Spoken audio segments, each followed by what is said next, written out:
Bom dia, sétimo ano. Como é que vocês estão? Tô aqui, ó, morrendo de saudade de vocês, né? Já tem mais de uma semana que a gente não se vê.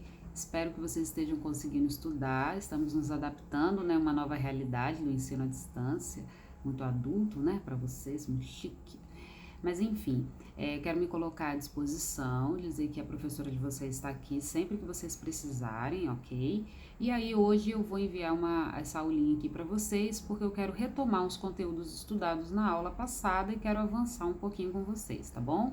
Então vamos lá. Eu enviei também o documento para vocês por PDF, vocês vão acompanhar tanto no documento, quanto no livro, quanto na aulinha que eu estou enviando para vocês, tá bom? Então peguem o livrinho de vocês e acompanhem comigo. Ó, na aula passada, eu coloquei para vocês estudarem sobre a mobilidade da população brasileira, que nada mais é do que o processo de migração, ok? A migração, o que é um processo migratório? É a mudança de um lugar para outro.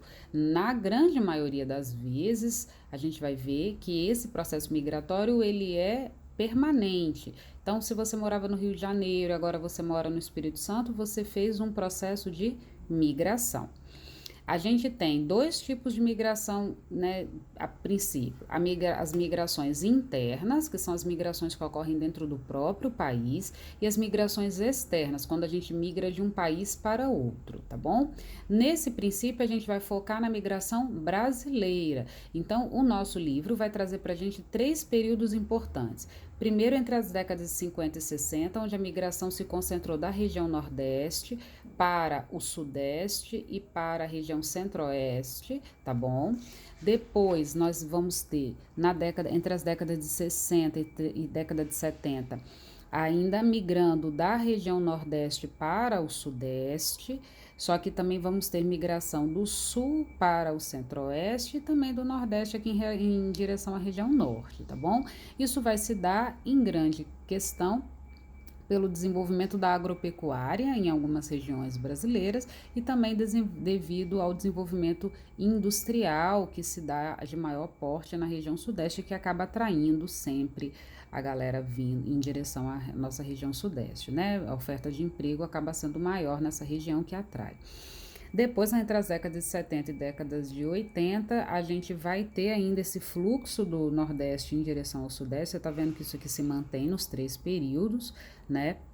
Mas também a gente vai ter gente saindo aqui do Sul e do Sudeste em direção ao norte do nosso país, tá bom?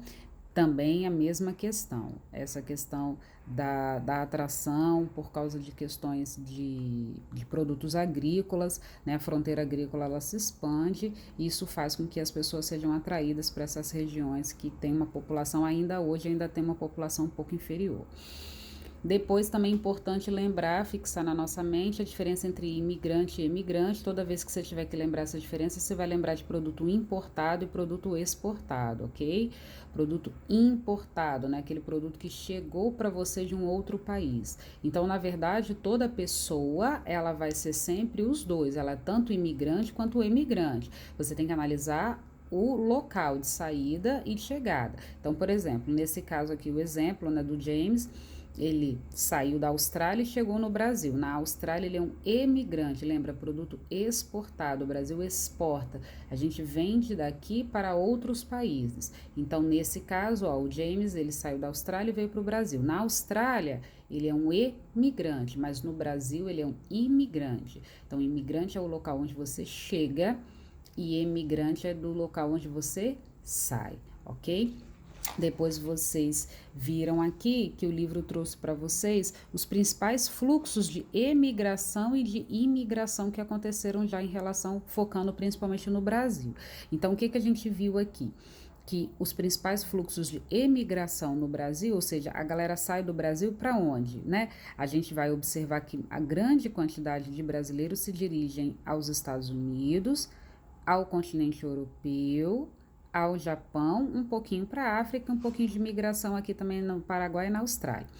Quando a gente analisa o processo de imigração, ou seja, as pessoas que estão vindo do Brasil, a gente vai observar que tem uma grande quantidade de pessoas aqui próprio da América do Sul que vem para o território brasileiro, mas também recebemos, né, um fluxo bastante grande de Portugal, tanto é que Portugal é o país que traz mais imigrantes para o Brasil, é Portugal. Mas a gente tem também, obviamente, pessoas que vêm de outros países, óbvio, né? Depois vocês fizeram os exercíciozinhos, que eu já mandei o gabarito, e agora a gente vai avançar um pouquinho, que é isso que eu quero que vocês foquem aqui.